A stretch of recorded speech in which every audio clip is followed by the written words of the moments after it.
As we all know, the true victims of every Islamic terrorist attack are not the actual victims of the attack, or their families, or their friends, or the population that the attacks are meant to terrorize. The true victims of every Islamic terrorist attack are Muslims who have to live in constant fear of that frightening but mythical creature, the anti-Muslim backlash.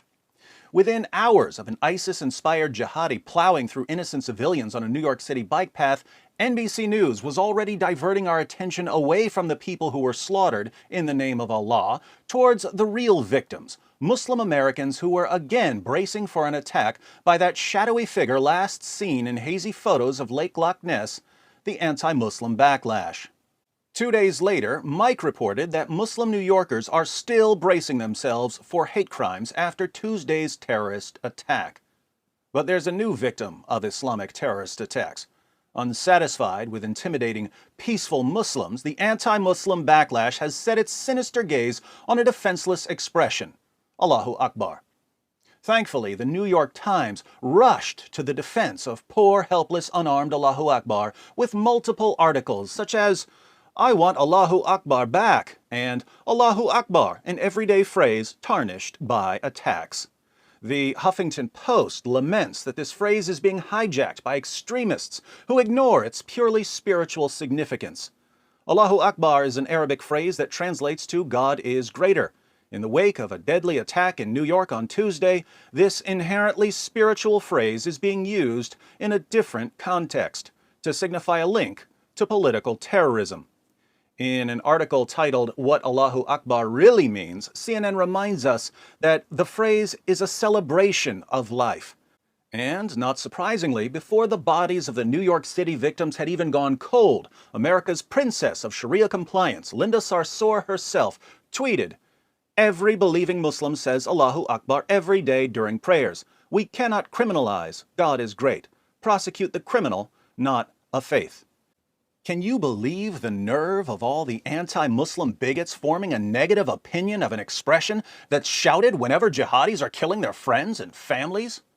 And can you believe that the senseless fear of Allahu Akbar goes all the way back to the time of Muhammad? After the Muslim community moved from Mecca to Medina, Muhammad wanted an official call to prayer, but he couldn't figure out how to do it.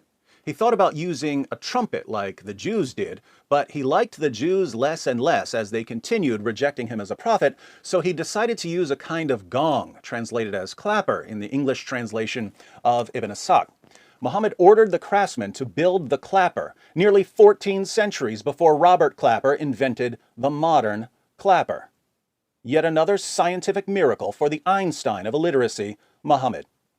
But then one of his followers, a man named Abdullah, received a revelation from Allah.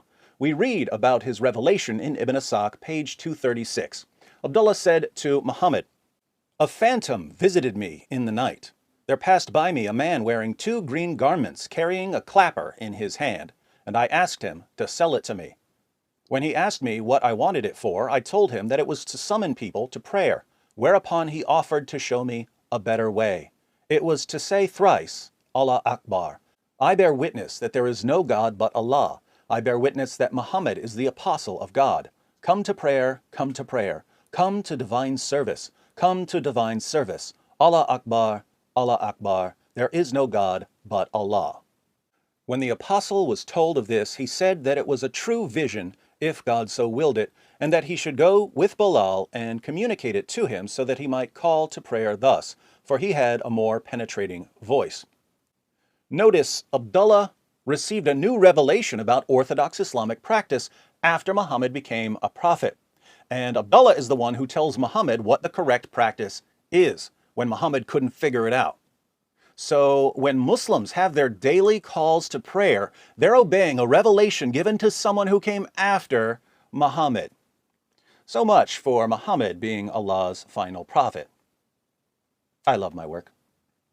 So reporters are correct to point out that Allahu Akbar is used to call Muslims to prayer.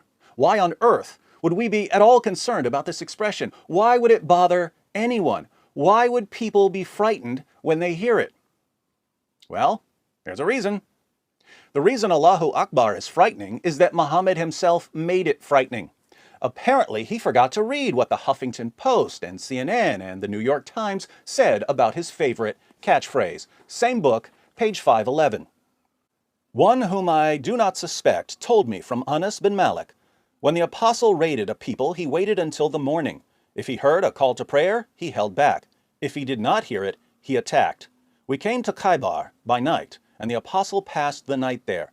And when morning came, he did not hear the call to prayer. So he rode, and we rode with him, and I rode behind Abu Talha with my foot touching the apostle's foot. We met the workers of Khaybar coming out in the morning with their spades and baskets. When they saw the apostle and the army, they cried, "Muhammad with his force," and turned tail and fled. The apostle said, "Allah Akbar, Khaybar is destroyed. When we arrive in a people's square, it is a bad morning for those who have been warned." So when Muhammad and his army showed up to a town, they would wait until morning and listen for the call to prayer. If they heard Allahu Akbar, the call to prayer that Allah revealed to his final prophet, Abdullah, they would know that there were Muslims in the town, so they would hold back. But if they didn't hear Allahu Akbar, they would attack. Khaybar was a Jewish settlement, and in the passage we just read, Jewish workers were heading to the fields when they saw Muhammad and ran. Were these Jewish men and women soldiers marching out to battle? No, they were ordinary civilians going about their daily lives, just like the people targeted in the recent Halloween massacre in New York City. Muhammad shouted Allahu Akbar and attacked. Muhammad and his followers killed anyone who resisted them, took the women as sex slaves, and forced those who remained to pay half of their annual produce as jizya. When Muhammad found out that a Jewish man named Kinana knew where some money was hidden, he ordered his followers to torture him. So they lit a fire on Kinana's chest. Once Kinana told them where the money was, they chopped off his head. Kinana had a beautiful wife named Safiya. If you're a Muslim and you're thinking, that's a coincidence, Muhammad had a wife named Safiya too, it's not a coincidence, it's the same woman. Muhammad had a man tortured and murdered and then took the man's wife back to his tent. Now think about this. Allahu Akbar was used for the Islamic call to prayer, and it was what determined whether Muhammad and his followers would attack a city. And it was what Muhammad yelled when his army attacked. So if you're going about your daily business and you hear someone yell, Allahu Akbar, are you being irrational for being afraid? Well, according to NBC and Mike and CNN and the New York Times and the Huffington Post and Linda Sarsour, we're all supposed to ignore 14 centuries of this expression being used as a war cry during jihad against non-Muslims. So if you're at all concerned when you hear someone yelling Allahu Akbar, you must be a bigot and an Islamophobe because Allahu Akbar, remember, is just a celebration of life and something Muslims say during their prayers, as long as we ignore its use as a war cry. But now we see the connection between Allahu Akbar during prayer and Allahu Akbar during a terrorist attack. As Sharia proponent Linda Sarsour notes, every believing Muslim says Allahu Akbar every day during prayers. Muslims say Allahu Akbar. So by hearing or not hearing Allahu Akbar, you can distinguish between Muslims and non-Muslims. And as we've seen, this is exactly what Muhammad used to distinguish between Muslims and people who were to be raped, tortured, and killed. What a beautiful celebration of life, if by celebration of life you mean celebration of the violent subjugation of all non-Muslims. If you want to see more about reporters defending an ideology that calls for their violent subjugation, be sure to watch these videos. And since I have no intention of stopping, don't leave without clicking the subscribe button so that you won't miss future installments. I think it goes without saying that wherever you see politicians and reporters discussing the expression Allahu Akbar, give them a quick education by posting this video.